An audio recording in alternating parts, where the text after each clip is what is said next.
Hello students, welcome to physics वाला GATE वाला। कैसे हैं आप लोग? सो आई होप आपका गेट का प्रिपरेशन भी बहुत अच्छा चल रहा होगा। और साथ में जैसा कि इसरो का नोटिफिकेशन आया तो आपने इसरो का भी फॉर्म फिल किया होगा और इसरो की भी प्रिपरेशन साइमल्टेनियसली कर रहे होंगे।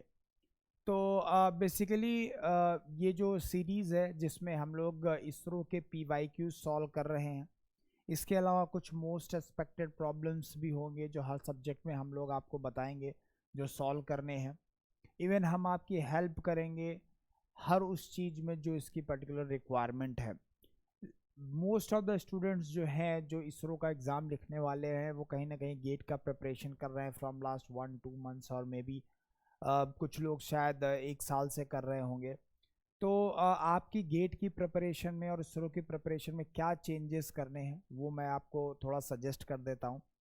देखिए, आप as per syllabus point of view आप जो गेट में कवर कर रहे हैं that is more than enough to get selected in ISRO exam.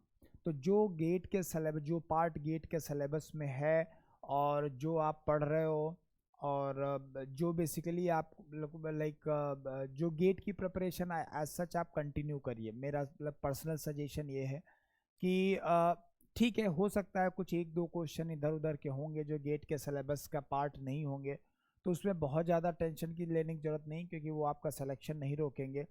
तो ऐसा ना हो कि आप इसरो की प्रिपरेशन सेपरेटली करने लग जाते हैं और गेट का सेपरेटली करने लग जाते हैं। इससे क्या होगा, आपका टाइम बहुत ज़्यादा किल होगा, राइट।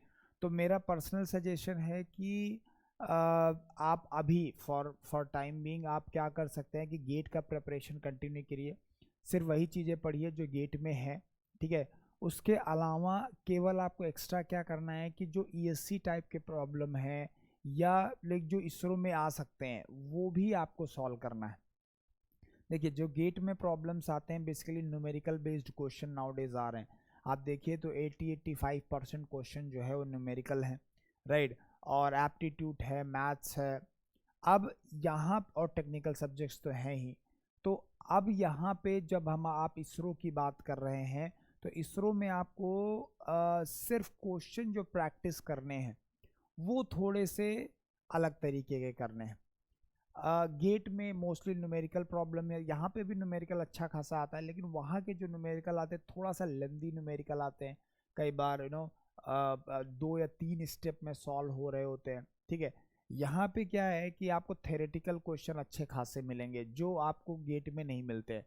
तो जो भी बच्चा गेट की प्रिपरेशन करता है जनरली थेरेटिकल क्वेश्चंस को अवॉइड करता है, बस थेरेटिकल कॉन्सेप्ट अच्छे से पकड़ता है। डेटा बेस्ड क्वेश्चन या मेमोरी बेस्ड क्वेश्चन रेयरली ही आते हैं गेट में। तो बेसिकली उसका मेन अप्रोच रहता है कि यार हमें प्रॉब्लम सॉल्विंग स्किल, मतलब न्यूमेरिकल प्रॉब्लम स्किल जो है वो हमें डेवलप करनी है। लेकिन अगर आप ESC के लिए प्रिपेयर कर रहे हैं या इसरो के लिए प्रिपेयर कर रहे हैं, अगर आप इसरो के लिए प्रिपेयर कर रहे हैं साइमल्टेनियसली, तो आपको जो टाइप ऑफ क्वेश्चन है वो भी थोड़ा सा चेंज करना पड़ेगा या एक्स्ट्रा लगाने पड़ेंगे। मेरा मतलब ये है कि चेंज तो क्या ही करेंगे आप, क्योंकि गेट की प्रिपरेशन तो करना ही है। तो गेट के लिए तो जो चीज़ें रिक्वायर्ड हैं वो तो आपको पढ़ना ही पढ़ना है। गेट के अलावा, राइट, गेट के अलावा अगर कुछ एक्स्ट्रा करना चाहते हैं क्वेश्चन में तो आपको कुछ अलग टाइप के क्वेश्चन सॉल्व करने पड़ेंगे। जैसे PYQs है, हम लोग कुछ मोस्ट एक्सपेक्टेड प्रॉब्लम का सेट भी बना रहे हैं, तो वो जो चीज़ें वो सब आपको मिलेगा। तो वो क्वेश्चन आप लोग सॉल्व कर सकते हैं। अब सबसे खास बात क्या है कि गेट में जो न्यूमेरिकल प्रॉब्लम आता है जनरली लेंदी प्रॉब्लम्स आ रहा है, थेरेटिकल नहीं आ रहा है। तो अब जब आप प्रैक्टिस करेंगे तो आप पहले गेट के PYQs लगा लीजिए, गेट के टाइप के क्वेश्चन लगा लीजिए। उसके बाद में आप एटलीस्ट हर चैप्टर में 20 से 25 क्वेश्चन का एक ऐसा सेट लगाइए जिसमें थेरेटिकल क्वेश्चन भी हो, जिसमें छोटे छोटे न्यूमेरिकल्स भी हों, छोटे छोटे थेरेटिकल क्वेश्चन हो, छोटे न्यूमेरिकल हो, और फॉर्मूला बेस्ड क्वेश्चन हो, वन लाइनर्स हो, करेक्ट। तो वो चीज़ें भी आपको प्रैक्टिस करनी पड़ेंगी। तो क्या सोर्स हो सकता है? पहला सोर्स तो मैंने बता दिया, इसरो PYQs लगा लीजिए। कुछ मोस्ट एक्सपेक्टेड प्रॉब्लम्स जो हैं वो हम लोग जो डेवलप करेंगे वो आप लगा लीजिए। उसके अलावा अगर आपको और क्वेश्चन की प्रैक्टिस है तो आप ESC के प्रीलिम्स के क्वेश्चन लगा सकते हैं। देखिए ईएससी के प्रीलिम्स के क्वेश्चन जो गेट में बहुत ज़्यादा हेल्प नहीं करते हैं, क्योंकि थ्योरेटिकल क्वेश्चन रहते हैं, बहुत छोटे छोटे क्वेश्चन रहते हैं, गेट में थोड़ा हाई स्टैंडर्ड क्वेश्चन पूछे जाते हैं। तो ईएससी प्रीलिम्स के जो क्वेश्चन हैं वो बेसिकली गेट के बच्चों को बहुत ज़्यादा हेल्प नहीं करते हैं। लेकिन अगर आप इसरो का एग्ज़ाम साइमल्टेनियसली देने वाले हैं तो डेफिनेटली इसरो में ईएससी के पीवाईक्यूज बहुत अच्छे से आपकी हेल्प करेंगे, तो वो थोड़ा सा आप प्रैक्टिस कर सकते हैं।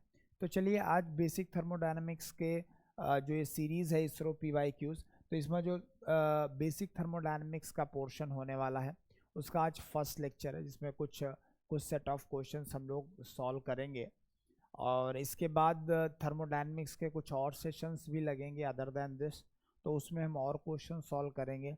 ठीक है, तो चलिए एक एक करके क्वेश्चन सॉल्व करते हैं। तो सबसे पहला क्वेश्चन आपके पास ये है, इसरो 2020 में पूछा गया था कि hot body at 1000 kelvin transfers 2000 kilo joule heat from body 500। तो अब मान लीजिए आपके पास एक बॉडी कुछ ऐसा है, रिजर्वायर टाइप की चीज़ है जो 1000 केल्विन पे मेंटेन है, राइट, 1000 केल्विन में मेंटेन है। और एक दूसरा रिजर्वायर टाइप का बॉडी है, राइट, जो 500 केल्विन पे मेंटेन, क्योंकि टेम्परेचर चेंज के बारे में कोई इन्फॉर्मेशन नहीं दिया हुआ है। ठीक है, तो हम इसको रिजर्वायर टाइप ही मानेंगे।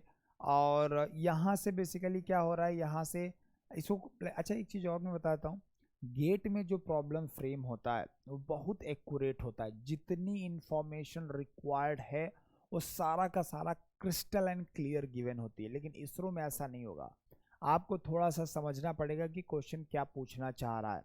जैसे ये क्वेश्चन है, राइट, और आपको जम्पशंस भी लेने पड़ सकते। अगर गेट का प्रॉब्लम गेट वाला बनाता है, आईआईटी वाला बनाता, तो ये ऐसा क्वेश्चन कभी नहीं बनाता।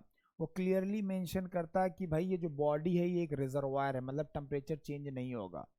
पर यहाँ इसने मेंशन नहीं किया। पर अब कॉमन सेंस ये बोलता है कि भाई जब टेम्परेचर चेंज नहीं दिया हुआ है तो हमें सेम टेम्परेचर लेना पड़ेगा, नो अदर ऑप्शन। ठीक है, तो यहाँ से क्या होगा, यहाँ से हमें हीट रिजेक्ट होगा, that is 2000 kilo joule, right.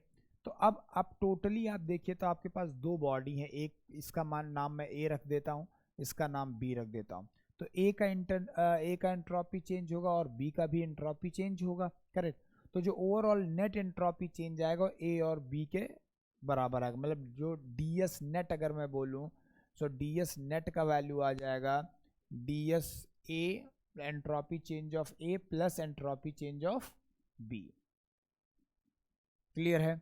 अब ए का एंट्रोपी चेंज क्या होगा, जब ए को सिस्टम आप लीजिए, अब ए का एंट्रोपी चेंज निकालना है तो ए को सिस्टम लेना पड़ेगा।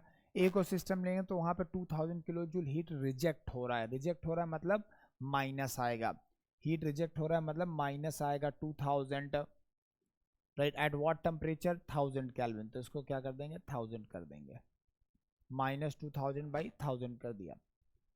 ठीक है, प्लस अब हमें निकालना है डी एस ऑफ बी। तो अब बी को सिस्टम ले लीजिए, जब बी को सिस्टम लेंगे तो बी में हीट ऐड हो रहा मतलब पॉजिटिव आएगा। कितना ऐड हो रहा है, 2000, किस टेम्परेचर पे, 500 पे।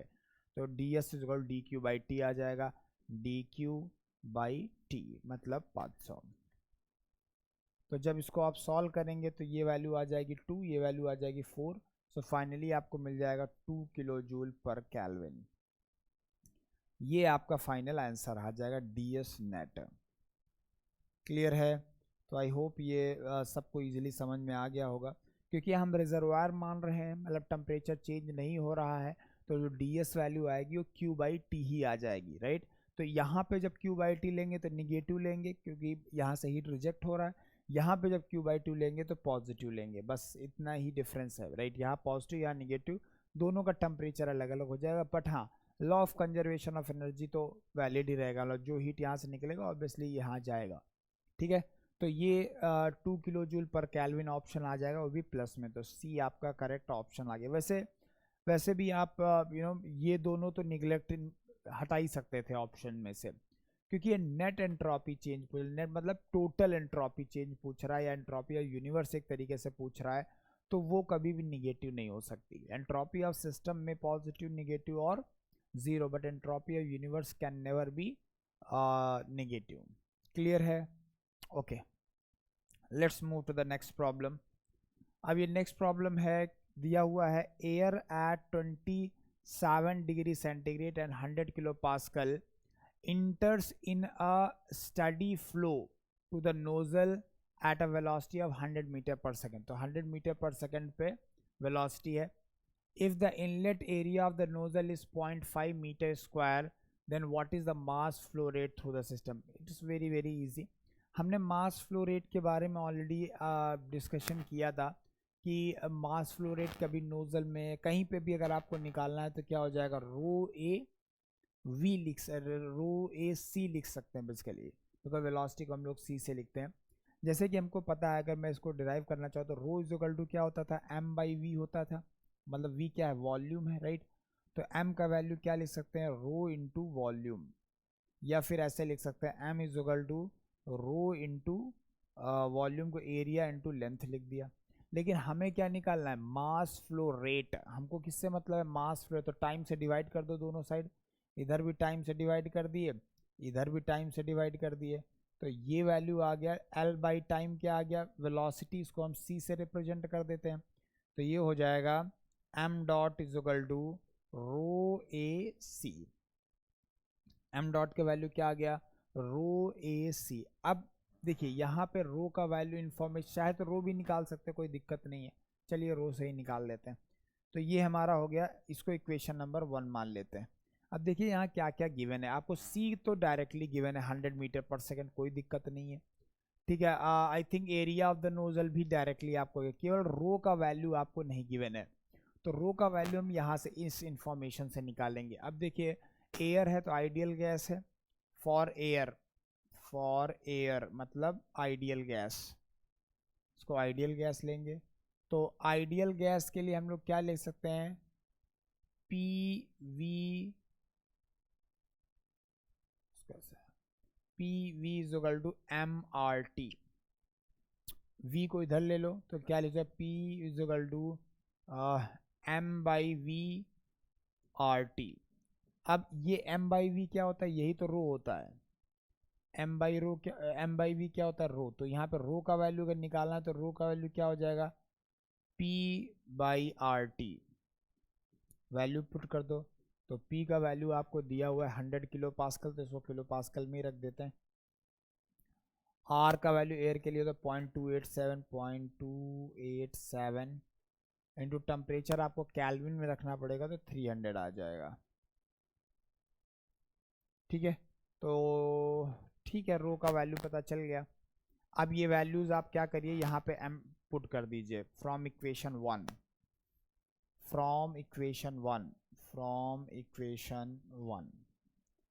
इक्वेशन 1 की बात करेंगे तो m डॉट का वैल्यू निकालना है हमको। रो का वैल्यू कितना हो जाएगा, ये 0 से 0 कट गया तो ये आ गया 1/3 इंटू 0.287, ये हो गया रो। ए का वैल्यू कितना है, 0.5 रो ए सी का वैल्यू कितना है 100। तो देखो 100 इंटू 0.5 करोगे तो क्या आ जाएगा, 50 आ जाएगा, ये वैल्यू 50 आ जाएगा, राइट। अब जब यहाँ 3 से मल्टीप्लाई करोगे तो ये अप्रॉक्सीमेटली आएगा 3×6, राइट। तो नियर बाई ये 1 के आसपास आएगा, राइट, नियर बाई 1 के आसपास आएगा, लाइक 1 से कम ही आएगा, 1 से थोड़ा सा कम आएगा। तो जब डिवाइड कर ये वैल्यू अगर 1 से कम होगी तो ओवरऑल वैल्यू जो है 50 से थोड़ी सी ज़्यादा हो जाएगी। तो ऑप्शन देख के आपको लग रहा है 58, आप चाहे तो कैलकुलेट कर सकते हैं, राइट, आप चाहे तो कैलकुलेट कर सकते हैं। 3 इंटू 0.287 हो गया और 50 डिवाइडेड बाई यहाँ से ये 0.861 आएगा, ये वाला जो वैल्यू है ये 0.861 आएगा।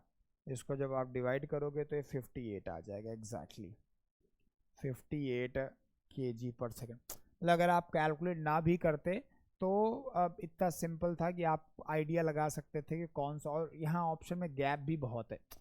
अगर मान लो 58, 57, 56 ऐसे वैल्यूज दी होती तो शायद आप गेस ना कर पाते, पर ये देख के ही आप सिंपली गेस कर सकते हो कि क्या आंसर है। बेसिकली यहाँ से दिख रहा है कि 50 के आसपास आंसर आएगा, 50 के आसपास 58 ही है, राइट, और कोई और सब बहुत दूर दूर है, ठीक है। क्लियर है? किसी को कोई प्रॉब्लम? ठीक है, थैंक यू। आगे बढ़ते हैं। अब आता है critical point of the water. Critical point तो आप समझते हो ना, मतलब जहाँ पे सैचुरेटेड लिक्विड लाइन और सैचुरेटेड वेपर लाइन मीट करती है। मान लीजिए हम टीएस डायग्राम अगर बनाते हैं, राइट, टीएस डायग्राम अगर मैं बनाऊँ तो क्या होता है, राइट, टीएस डायग्राम बनाएंगे तो यहाँ पे ये सैचुरेटेड लिक्विड लाइन हो जाएगी और यहाँ से सैचुरेटेड वेपर लाइन आ जाएगी, कुछ ऐसा। इसको बोलते हैं वेपर डोम, और इस पॉइंट को बोलते थे क्रिटिकल पॉइंट। अब क्या होगा कि यहाँ से अब बहुत सारी प्रेशर लाइनें पास हो रही हैं। जैसे मान लो ये एटमॉस्फेरिक प्रेशर लाइन है तो ये ऐसे जा रही होगी, ये पीएटीएम का लाइन है। ऐसे ही एक लाइन जो होगी वो क्रिटिकल पॉइंट से पास हो रही होगी, राइट, ये क्रिटिकल पॉइंट से पास हो रही है। तो जो क्रिटिकल पॉइंट से पास होती है, ये इसका वैल्यू जो होता है 220.6 बार होता है, 220.6 बार। तो अब देख लो, तो 220.6 को बार को आप अगर मेगा पास्कल में कन्वर्ट करेंगे तो 20.06 आ जाएगा। यही सी ही करेक्ट आंसर है, ठीक है। तो ये मेगा पास्कल आ जाएगा। तो ये एक्चुअली देखो, ये मेमोरी बेस्ड क्वेश्चन। अब जैसे ऐसे क्वेश्चन जो हैं वो आपको गेट में शायद देखने को ना मिले कि जिसमें आपको याद रखना पड़े कि, वैसे तो ये बहुत नॉर्मल सी चीज़ है, क्रिटिकल पॉइंट तो लाइक याद ही रहता है। क्रिटिकल पॉइंट हो गया, ट्रिपल पॉइंट हो गया, ये चीज़ें तो याद ही रहती हैं, बट फिर भी है तो मेमोरी बेस्ड ही, राइट। तो generally memory based question GATE में नहीं पूछे जाते हैं, बट यहाँ पे आपको मिलेंगे, ठीक है। Next problem, a gas is contained in a cylinder with a movable piston of 100 kg mass। तो 100 kg मास है और उसके बाद 2500 joule of heat flows into the gas. The internal energy of the gas increases 1500 joule. Internal energy जो है वो 1500 joule से increase कर रही है। What is the distance through which the piston rises. बहुत सिंपल है, राइट, बहुत सिंपल है। इसमें थोड़ा सा कॉमन सेंस लगाना है और थोड़ा सा फर्स्ट लॉ ऑफ थर्मोडायनेमिक्स लगाना है। पहले देखते हैं कि गैस वर्क कितना कर रही है, ठीक है। तो अगर हम यहाँ पे फर्स्ट लॉ ऑफ थर्मोडायनेमिक्स लगाएं इस प्रोसेस में तो क्या हो जाएगा, D Q is equal to D U plus D W, यही होगा, ठीक है। तो वर्क कितना करेगा, तो डब्ल्यू का वैल्यू आ जाएगा क्यू। क्यू कितना है 2500, राइट, माइनस 1500, तो ये आ गया 1000 जूल। कितना आ गया, 1000 जूल। अब थोड़ा सा एप्टीट्यूड निकालना है कि sir W is equal to क्या, हम क्लोज सिस्टम है PdV रख सकते हैं, लेकिन अब हमें प्रोसेस के बारे में कोई इन्फॉर्मेशन नहीं है। तो यहाँ पे क्या है, यहाँ बहुत सिंपल सा लॉजिक लगाना है कि ये जो भी वर्क हो रहा है वो किस में कंज्यूम हो रहा है। ये जो भी वर्क आपका हो रहा है ये पिस्टन की पिस्टन का जो लाइक देखे तो जो पोटेंशियल एनर्जी एक तरीके से उसको बढ़ा रहा है, राइट। पोटेंशियल एनर्जी क्या, एमजीएच को बढ़ा रहा है। मतलब ये जो डब्ल्यू होगा बेसिकली, राइट, डब्ल्यू वैसे पीडीवी से भी लगा सकते हैं, उसमें एरिया कैंसिल करना पड़ेगा, फिर वो थोड़ा सा लेंदी प्रोसेस हो जाएगा। और उसमें एक कन्फ्यूजन और बच्चों को आएगा कि यार पीएटीएम के बारे में क्यों नहीं लिया गया। तो आपको सिंपली ये सोचना है, ये जो भी वर्क हो रहा है, राइट, ये पिस्टन की को उठाने के लिए हो रहा है और पिस्टन का जो पोटेंशियल एनर्जी है उसको बढ़ाने के लिए हो रहा है। तो ये वर्क कहाँ चला जाएगा, एमजीएच में चला जाएगा, पिस्टन के एमजीएच में चला जाएगा, और एच ही पूछा गया है। तो बस हो गया, ये 1000 है और मास 100 दिया हुआ, जी को आप 10 ले लीजिए, तो ये एच हो गया। तो एच का वैल्यू आपका आ जाएगा 1 मीटर पर सेकेंड, राइट, 1 मीटर आ जाएगा सर। तो आपका बी करेक्ट आंसर आ जाएगा। क्लियर है? तो आई होप ये इजीली समझ में आ गया होगा। नेक्स्ट प्रॉब्लम है, in a shower mixture cold water at 27 degree centigrade flowing 5 kg per minute is mixed with hot water 77 flowing at 50 kg per second। देखो दो फ्लूइड हैं, ध्यान समझेंगे। यहाँ पे क्या है, यहाँ पे दो फ्लूइड हैं और दोनों एक दूसरे को हीट एक्सचेंज कर रहे हैं। तो हमको बेसिकली यहाँ का एनर्जी बैलेंस लगाना है। तो क्या हो जाएगा, heat lost by hot fluid is equal to heat gain by cold fluid. बहुत सिंपल सा है, राइट। सो अगर हम यहाँ पे एनर्जी बैलेंस लगाएं, राइट, एनर्जी बैलेंस अगर हम लगाते हैं तो हम क्या लिख सकते हैं, heat lost bye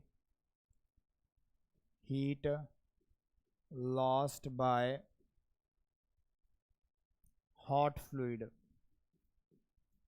heat lost by hot fluid is equal to heat gained by cold fluid. Heat lost by hot fluid is equal to heat gained by cold fluid. अब heat lost by hot fluid कितना होगा, hot fluid कितना supply किया जा रहा है 15 kg पर second से, राइट। हॉट फ्लूइड कैसे सप्लाई किया जा रहा है 15 kg पर सेकंड से, तो m 15 kg पर सेकंड होगा। अब kg पर मिनट में दिया हुआ है, कोई दिक्कत नहीं है, kg पर मिनट में ही रख दो क्योंकि दोनों ही kg पर मिनट में है तो कैंसिल हो जाएंगे। तो 15 हो गया, फिर c of water mc hot fluid की बात हो रही है। हॉट फ्लूइड क्या, पहले तो टेम्परेचर 77 था, अब डिक्रीज हो गया, कुछ TF आ गया मान लो final temperature, is equal to क्या हो जाएगा, फिर इधर कितना है 5 है, राइट, यस, तो यहाँ 5 लिख देंगे into C of water into यहाँ पे T फाइनल टेम्परेचर ज़्यादा होगा और इनिशियल टेम्परेचर कितना दिया 27 माइनस 27,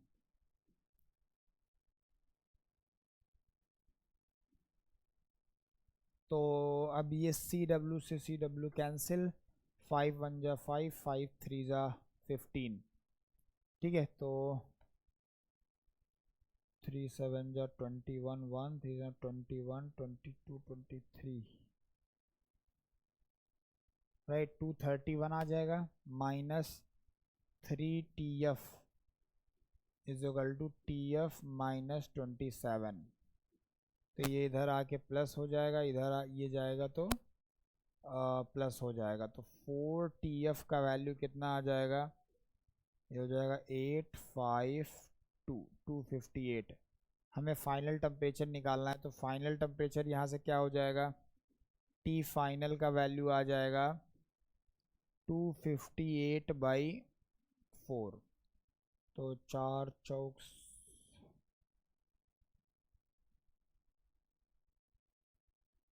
4 6 जा 24, 1 आया, 4 4 जा 16.5, ऐसे कुछ है 64.5, yes correct, 64.5 correct, C correct answer आ गया। सिंपली आपको एनर्जी बैलेंस लगा देना है, बस इजीली आपका आंसर आ जाएगा। क्लियर है? Okay, let's move to the next problem. अब ये पूछ रहा है work done free expansion process. Free expansion process आपको आइडिया होगा कि expansion against the evacuated chamber. मान लीजिए आपका कुछ ऐसा सिस्टम होता है, राइट, अब आपका ऐसा सिस्टम है, ध्यान समझेंगे, परफेक्टली इंसुलेटेड है और इसके 2 पार्ट हैं, राइट। अब एक पार्ट में हमारे पास गैस है और दूसरे पार्ट में इवैक्यूएटेड है। हम क्या करेंगे, अब इसको हम लोग निकाल देंगे, राइट। अब इसको हम लोग क्या करेंगे, इस पार्टीशन को हम लोग हटाएंगे, पार्टीशन को हम लोग हटाएंगे। जब हम लोग पार्टीशन को हटाएंगे तो गैस एक्सपैंड करेगी अगेंस्ट द इवैक्यूएशन, तो क्या करें, तो इस केस में वर्क कितना आएगा, वर्क 0, इसी को बोलते हैं free expansion. Means the expansion of a gas against the evacuated chamber is called as what, free expansion, and the free expansion work is 0। ये वर्क क्या होता है, 0 होता है। क्यों 0 होता है, क्योंकि there is no any resistance offered from the surrounding। अगर आप बोल रहे हो कि ये गैस सर नहीं वर्क कर रही है, सर तो वर्क कर रही है तो किसके ऊपर कर रही है, फिर कुछ है ही नहीं, राइट, समझ में आया। ऐसा तो नहीं हो सकता कि वर्क किया और वर्क गायब हो गया, energy is conserved, right. So basically इस केस में जो वर्क आएगा वो 0 आएगा। Next problem, if the value of n is infinity in polytropic process of pv to the power n, तो मान लीजिए कोई रैंडम प्रोसेस है, pv to the power n is equal to constant, अब पूछ रहा है कि n का वैल्यू इनफाइनाइट होगा तो प्रोसेस क्या होगा। ये मैंने ऑलरेडी क्लास में भी डिस्कस किया हुआ है। तो इसको करने के लिए काम करिए, आप v को निकालिए पहले। v is equal to c by P to the power 1 by n कर लो इसको। अब n का वैल्यू रख दो इनफाइनाइट। अब n का वैल्यू रख दीजिए इनफाइनाइट। जब n का वैल्यू आप इनफाइनाइट रखोगे तो 1 बाई इनफाइनाइट 0 हो जाएगा, इसका पावर 0 मतलब v इज इक्वल टू 1 आ जाएगा, which is nothing but what v is equal to constant.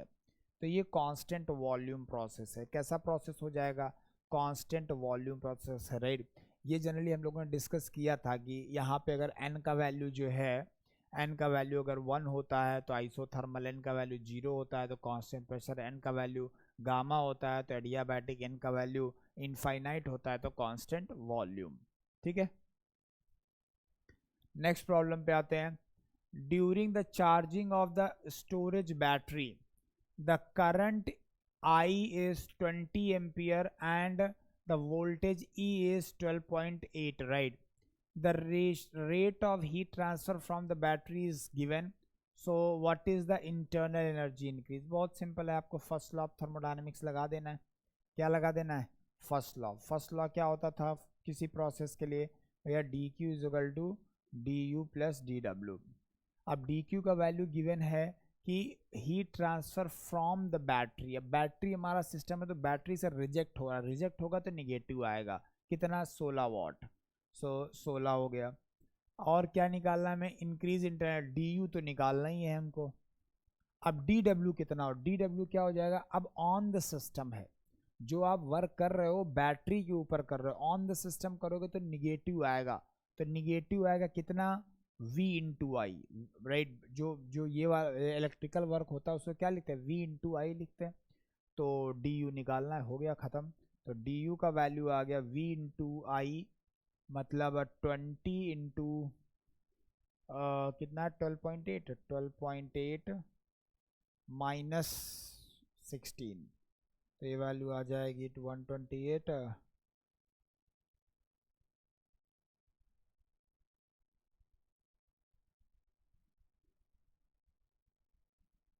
256 minus 16 कितना आ जाएगा? 240।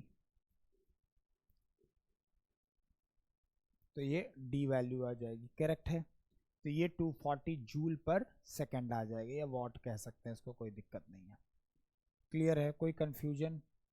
आई hope there is no any confusion.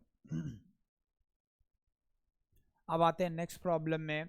ये है the entropy of the water at 0 kelvin is assume to be. 0 kelvin पे entropy का value क्या होगा? ये third law of thermodynamics है। थर्ड लॉ बोलता है कि किसी भी प्योर सब्सटेंस का जो प्रॉपर्टी होंगी, इस प्रॉपर्टी स्पेशली एंट्रोपी जो है वो एब्सोल्यूट जीरो टेम्परेचर पे जीरो हो जाती है, एब्सोल्यूट जीरो टेम्परेचर पे जीरो हो जाती है। और यहाँ पे बात कर रहा है वाटर की, और वाटर एक प्योर सब्सटेंस है। तो वाटर का जो एंट्रोपी होगा as per third law of thermodynamics वो 0 केल्विन पे जीरो हो जाएगा। ठीक है, तो ये डी हो जाएगा। Next, and expansion process as per law PV is equal to constant. PV is equal to constant का जो प्रोसेस होता है बेसिकली आइसोथर्मल होता है। और ये जो अगर पीवी डायग्राम में इस प्रोसेस को हम ड्रॉ करें, अरे अब भैया पीवी डायग्राम में आप ड्रॉ करोगे तो बेसिकली ये PV is equal to constant है, मतलब एक्स वाई, अगर इसको एक्स मानो इसको वाई मानो तो X Y is equal to constant है। X Y is equal to मतलब क्या? रेक्टेंगुलर हाइपरबोला होगा, राइट। तो ये हाइपरबोलिक एक्सपांशन होगा। कैसा होगा? हाइपरबोलिक एक्सपांशन होगा। सिंपल मैथमेटिक्स है। Next, a simple compressible substance inside a cylinder undergoes a change of state quasi-statically, isothermally and at a constant pressure। देखो यहाँ पे कंफ्यूज करने के लिए उसने क्या किया है, आइसोथर्मल वर्ड भी यूज़ किया, कांस्टेंट प्रेशर वर्ड भी यूज़ किया, प्रेशर दे भी दिया है। अब एंथैल्पी चेंज गिवन है और टेम्परेचर भी गिवन है, तो आपको क्या करना है? एंट्रोपी निकालना है। देखो जब enthalpy change at given temperature दिया हो, यानी वो कौन सा केस है? वो लैटेंट हीट वाला केस होगा, वो लैटेंट हीट वाला केस होगा, राइट। नहीं तो अगर भाई एंथैल्पी अगर चेंज हो रही तो टेम्परेचर भी चेंज होना चाहिए था, बट एंथैल्पी चेंज हो रही है, टेम्परेचर चेंज नहीं हो रहा, इसका मतलब क्या है, वो लैटेंट हीट वाला केस है। और लैटेंट हीट के केस में क्या होता है, लैटेंट हीट के केस में आपको बताया था हमने कि जो H2 माइनस S1 होगा वो H2 minus H1 by T saturation, H2 minus H1 by T saturation मतलब टी जो जिस टी पे हो रहा है बेसिकली। तो H2 माइनस H1 का वैल्यू आपको 4000 गिवन है किलो जूल में, राइट। 4000 डिवाइडेड बाई टेम्परेचर कितना है 150, लेकिन कैलविन में रखेंगे 273 प्लस 150। तो देखिए जरा कितना आ रहा है, आई थिंक 273 और 373 400 समथिंग आएगा, 10 के नियर बाई आएगा, 10 के नियर बाई आएगा, क्योंकि 400 के आसपास 400 समथिंग के आसपास आएगा, तो 10 के नियर बाई आएगा। 10 के नियर बाई एक ही वैल्यू है, दैट इज 9.46। आप चाहें तो कैलकुलेट कर सकते हैं, आप चाहें तो कैलकुलेट कर सकते हैं। क्लियर है सबको? ठीक है, अब नेक्स्ट प्रॉब्लम में आते हैं। When the water at 0 degree centigrade is heated its specific volume under the constant atmosphere। अब देखिए, अगर जो मैंने आपको बताया था टीवी डायग्राम, कौन सा डायग्राम बताया था, टीवी डायग्राम। टीवी डायग्राम में आपने देखा था, राइट, टीवी डायग्राम जो हमने आपको बताया था तो आपने देखा होगा वहाँ पे कि वहाँ पे पहले आइस से लिया था, आइस 0 डिग्री पे जाती है, फिर 0 डिग्री का वाटर बनता है, 0 डिग्री का वाटर बनने के बाद, राइट, ये 4 डिग्री टेम्परेचर तक अपना वॉल्यूम कम करता रहता है और इसके बाद वॉल्यूम बढ़ता है, राइट। कुछ ऐसा डायग्राम बना था, आपको याद होगा, राइट। तो अब ध्यान से देखेंगे, अब ये बोला कि वाटर हमारा इनिशियल स्टेट कहाँ पे है, इनिशियल स्टेट बेसिकली हमारा इस जगह पे है, इनिशियल स्टेट इस जगह पे है, राइट। मतलब 0 डिग्री सेंटीग्रेड का वाटर है, ये 0 डिग्री सेंटीग्रेड का वाटर है, 0 डिग्री सेंटीग्रेड। अब 0 डिग्री सेंटीग्रेड का वाटर है, अगर आप इसे हीट करोगे, टेम्परेचर बढ़ाओगे, तो पहले तो वॉल्यूम कम होगा, कहाँ तक, 4 डिग्री सेंटीग्रेड तक, उसके बाद वॉल्यूम बढ़ना चालू होगा। तो पहले डिक्रीज होगा फिर इंक्रीज होगा, तो बी आपका करेक्ट आंसर हो जाएगा। क्लियर है? Shall we move? Okay, next problem. The entropy of hot baked potato decreases as it cooled. So ठीक है, कोई दिक्कत नहीं, ये तो सही बात है भाई। अगर आपका कोई हॉट बेक्ड पोटैटो है, अब वो क्या कूल हो रहा है, मतलब हीट रिजेक्ट करेगा, हीट रिजेक्ट करेगा तो इसका एंट्रोपी कम हो जाएगा, सही है। तो the above statement is correct. अब सेकंड स्टेटमेंट बोला the above statement is incorrect because volume the, no no, एक चीज आपको समझना पड़ेगा, the entropy of system may increase or decrease or become constant, but the overall entropy of universe never decreases। तो ये जो principle of increase of entropy है, ये actually किसके लिए होता है, ये यूनिवर्स के लिए होता है, आइसोलेटेड सिस्टम के लिए होता है। बट यहाँ पे अगर आप पोटैटो की बात करोगे, एक पर्टिकुलर सिस्टम की बात करोगे, तो एंट्रोपी बढ़ भी सकती है और घट भी सकती है। तो यहाँ पे हीट रिजेक्ट हो रहा है तो घटेगी, करेक्ट। तो स्टेटमेंट इज 100% करेक्ट।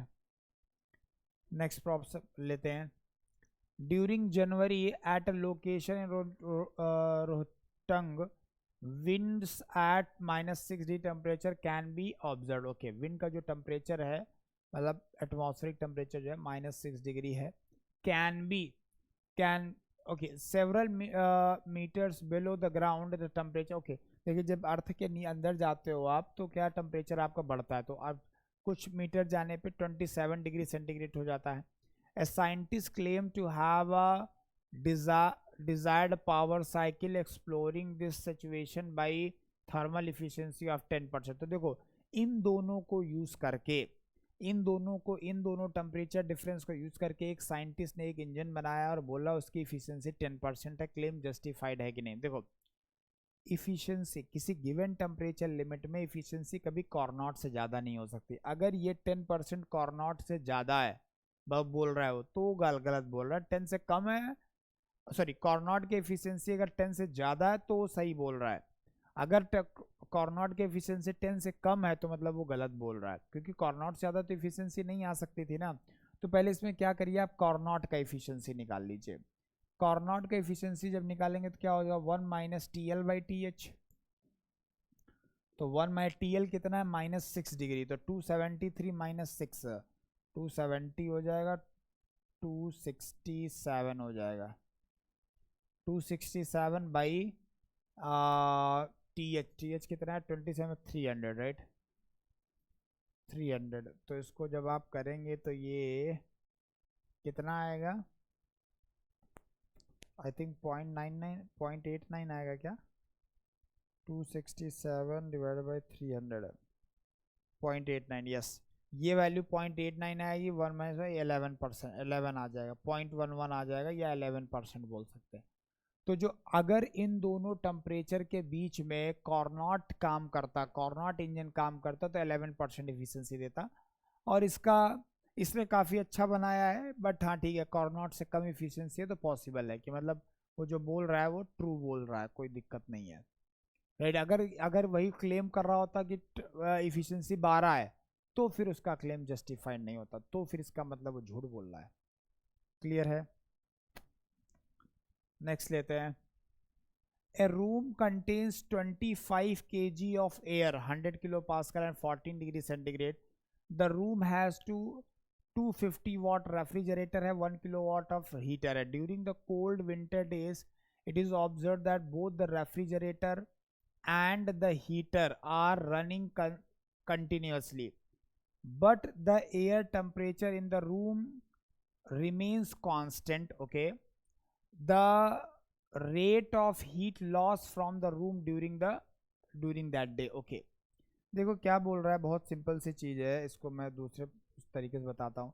मान लीजिए ये आपका रूम है राइट, अब इस रूम में एक हीटर लगा हुआ है, कितना 1 किलोवाट का, एक हीटर लगा हुआ है 1 किलोवाट का, 1 किलोवाट का, और बाहर से एनर्जी आ रही है, और एक फ्रिज लगा हुआ है, रेफ्रिजरेटर जो है, ये हीटर है,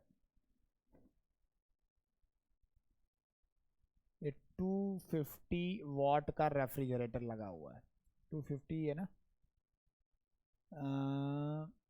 ओके यस 250 वाट का, ओके 250 वाट का ये लगा, ये रूम हमारा सिस्टम है राइट।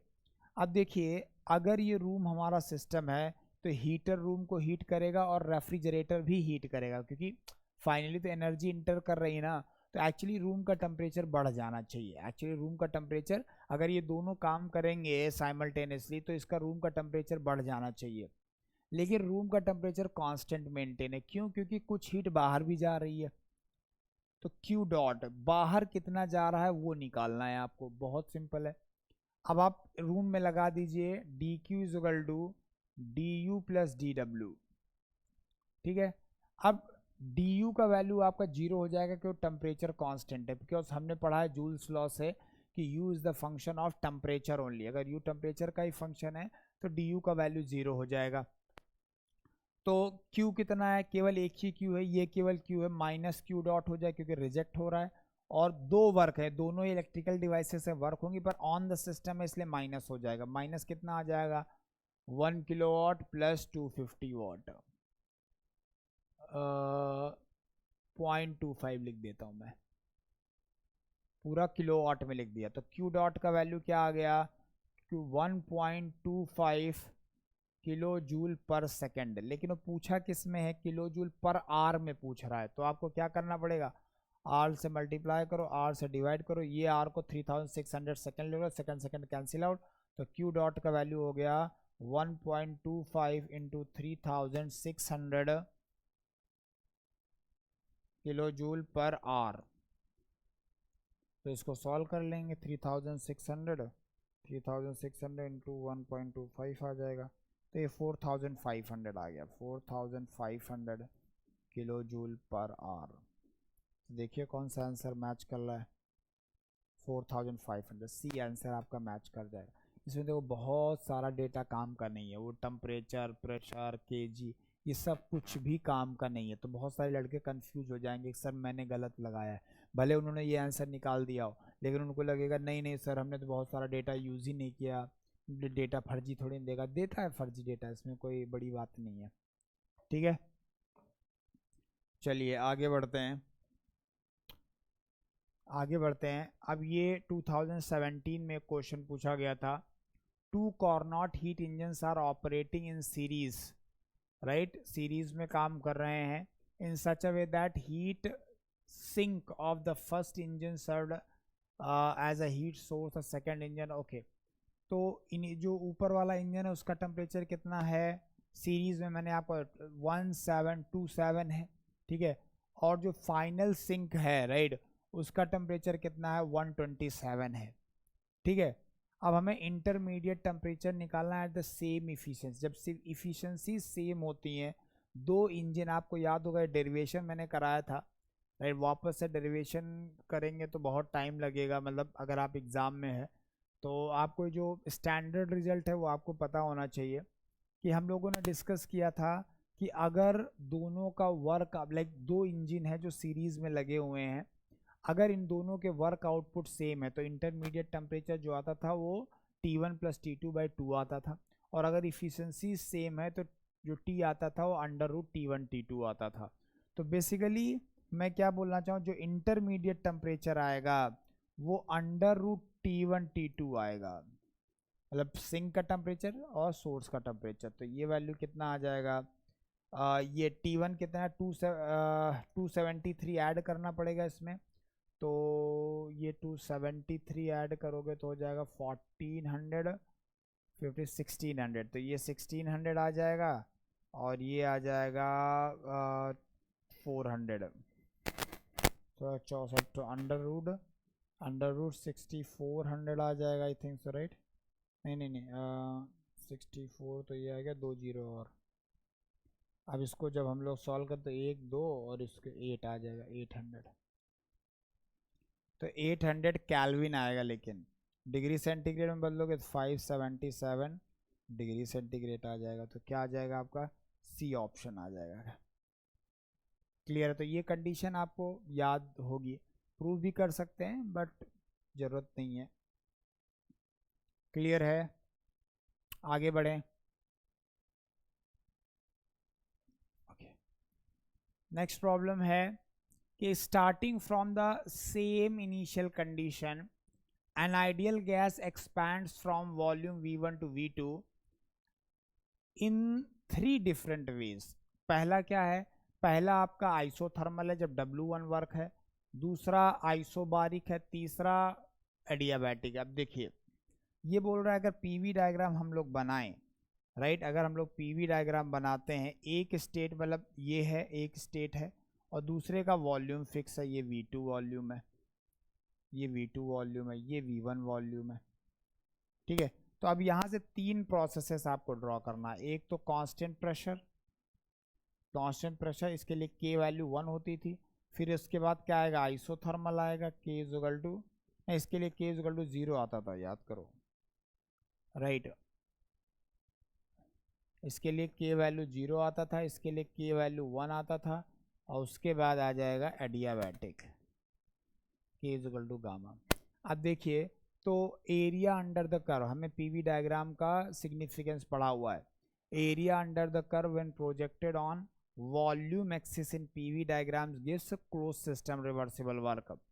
अब सबसे ज़्यादा एरिया कौन इंक्लूड करेगा, आइसोबारिक, तो आइसोबारिक का वर्क सबसे ज़्यादा होगा। आइसोबारिक कौन सा है, आइसोबारिक आई थिंक दूसरा वाला है ना, यस, W2 सबसे ज़्यादा होगा, फिर आइसोथर्मल होगा जो W1 है, और फिर एडियाबैटिक होगा। सबसे कम वर्क एडियाबैटिक में होगा इस पर्टिकुलर केस में, तो ए आपका करेक्ट आंसर आ जाएगा। बाय डायग्राम देख के ही आप सिंपली सॉल्व कर सकते हो, इसमें कुछ बहुत बड़ी चीज़ नहीं है।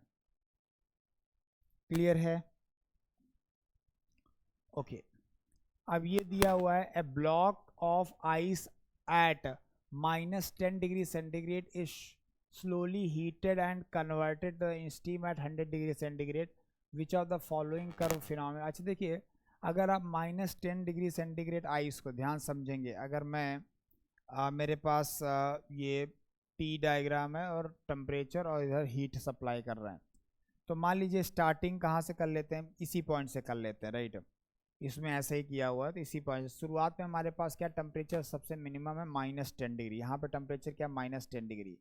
अब जब आप हीट ऐड करते हो तो क्या होगा, जैसे जैसे हीट ऐड होगा तो पहले तो टेम्परेचर बढ़ेगा, 0 तक जाएगा, 0 डिग्री पहुंच जाएगा। 0 डिग्री के बाद क्या होगा, टेम्परेचर बढ़ेगा नहीं, आप हीट ऐड कर रहे हो लेकिन ये लैटेंट हीट ऑफ लाइक ये क्या कहते हैं कि जो भी हमारा ये आइस है, यहाँ पे -10 डिग्री सेंटीग्रेड पे आइस है, यहाँ पे हमारे पास पे 0 डिग्री पे, तो आइस मेल्ट होगी, तो ये मेल्टिंग प्रोसेस में जाएगा। अब 0 डिग्री सेंटीग्रेड वाटर आ गया, ये फिर से हीट होगा, कहाँ तक, 100 डिग्री सेंटीग्रेड तक, 100 डिग्री सेंटीग्रेड तक होगा, फिर ये लैटेंट हीट ऑफ वेपराइजेशन लेगा, फिर सुपर हीटेड जाएगा। तो कुछ ऐसा डायग्राम आएगा, ठीक है। तो जो सबसे ज़्यादा इस डायग्राम को मैच कर रहा है दैट इज ए, तो ए सबसे क्लोज आंसर होगा, मतलब यही करेक्ट आंसर होगा बेसिकली। तो ये आंसर दिया हुआ है। Next, a thermometer works on the principle of, obvious सी बात है किस पे वर्क करता है, जीरोथ लॉ ऑफ थर्मोडायनेमिक्स। जब हम जीरोथ लॉ ऑफ थर्मोडायनेमिक्स पढ़ रहे हैं तो जीरोथ लॉ ऑफ थर्मोडायनेमिक्स की सिग्निफिकेंस ही यही है कि zeroth law of thermodynamics temperature को डिफाइन करता है, और जो टेम्परेचर मेजरिंग डिवाइस है मतलब थर्मोमीटर उसी पे बेस्ड होती है, और इसी साइंस को बोलते हैं थर्मोमेट्री, ठीक है। Then next, a mercury thermometer was first placed in a melting ice and the length of the, okay, so basically जो ice point पे जो भी length है, length at ice point is given as 10 mm, ये mm है, ठीक है, observe 10 mm है, और लेंथ एट स्टीम पॉइंट जो दी हुआ है दैट इज 250 mm, ठीक है। अब हमको क्या करना है, हमको टेम्परेचर निकालना टैप वाटर का, तो L का वैल्यू है 58 mm, और आपको क्या निकालना है, टैप वाटर का T का वैल्यू निकालना है, ठीक है। तो अगर आपको डायरेक्ट फॉर्मूला याद है तो आप डायरेक्ट फॉर्मूला से लगा सकते हो, या 2 मिनट में आप फॉर्मूला डिराइव भी कर सकते हो। देखो इसका फॉर्मूला कैसे डिराइव करेंगे, हमें पता है टी को क्या लेते हैं, लीनियर वेरिएशन ले लेते हैं, जो प्रिंसिपल ऑफ थर्मोमेट्री में हम लोगों ने पढ़ा था, तो क्या ले लेंगे, a plus B into T ले लेंगे। अब a और b का वैल्यू निकाला तो a plus B into L, thermometric property आएगी ना L। अब आइस पॉइंट पे ये वैल्यू हो गई 0, a प्लस बी इंटू 10 हो गया, और स्टीम पॉइंट पे ये वैल्यू हो गई 100 is equal to a plus B into 250 दिया हुआ है, यस 250, ये हो गया 250। अब क्या करना है आपको, a और b की वैल्यू निकालना है, तो पहले चलो b निकाल लेते हैं, तो b का वैल्यू कितना हो जाएगा 100 बाई, ये माइनस हो गया, ये तो कैंसिल हो गया, ये माइनस और 240 आ जाएगा, ये b का वैल्यू आ गया।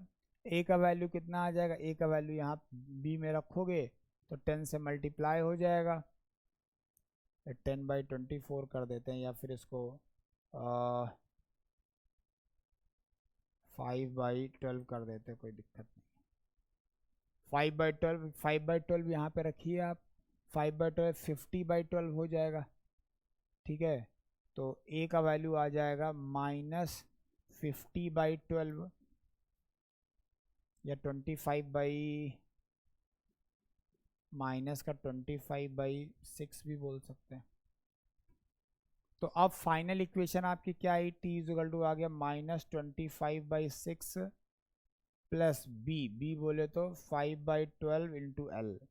अब हमें l का वैल्यू कितना दिया हुआ है, l का वैल्यू गिवन है 58 mm, तो इसका वैल्यू लेते 58 mm, तो t का वैल्यू निकाला। अब ये वैल्यू यहाँ पे पुट करो, तो t का वैल्यू हो गया आपका -25/6 प्लस 5/12 इंटू 58। तो अब देखिए कितना आ रहा है, ऑप्शन से भी आप अंदाज़ा लगा सकते हो, 12 5 60, 5 के आसपास है, ये वाला जो आएगा 5 के आसपास आएगा, और 25 25 के आसपास आएगा, और 25 में से कुछ कम हो जाएगा, तो मुझे लग रहा है कि ये BC इसके आसपास आएगा क्या? मुझे लग रहा है 5/12 58। ठीक है, ये 24.166 आ गया माइनस 25/6 एग्जैक्टली 20 आ गया। देखो, तो मतलब कैलकुलेशन जो होते हैं ना वो ऐसे होते हैं कि अगर आपके पास कैलकुलेटर नहीं है तो भी आप इजीली सॉल्व कर सकते हो, कोई प्रॉब्लम नहीं है। क्लियर है? कोई प्रॉब्लम? ठीक है, ये क्वेश्चन सॉल्व करेंगे।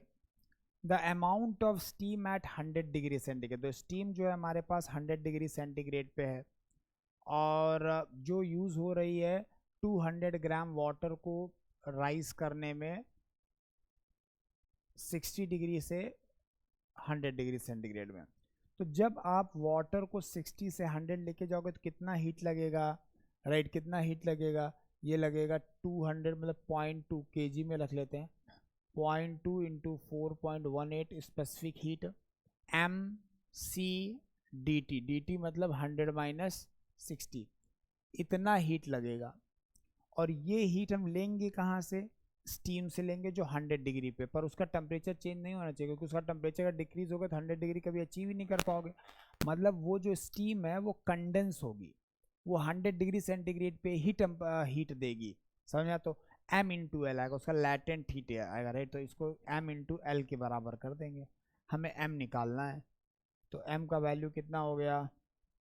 0.2 into 4.18 into 40 divided by latent heat. Atmospheric condition पे जो लैटेंट हीट होती है कितनी होती है? 2256 के आसपास होती है, 2256 पॉइंट समथिंग ऐसा कुछ होता है। तो ये वैल्यू तो स्टैंडर्ड वैल्यू आपको याद रखना चाहिए। तो अभी देखो यहाँ पे सॉल्व करेंगे तो 0.2 into 4.18 into 40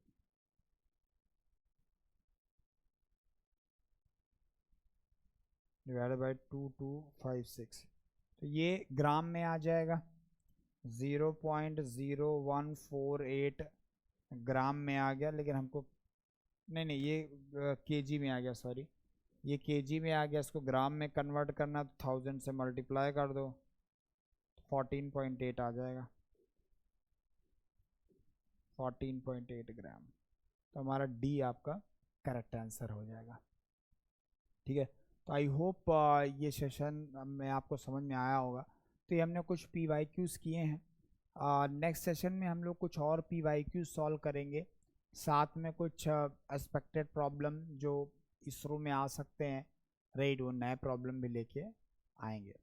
thank you very much.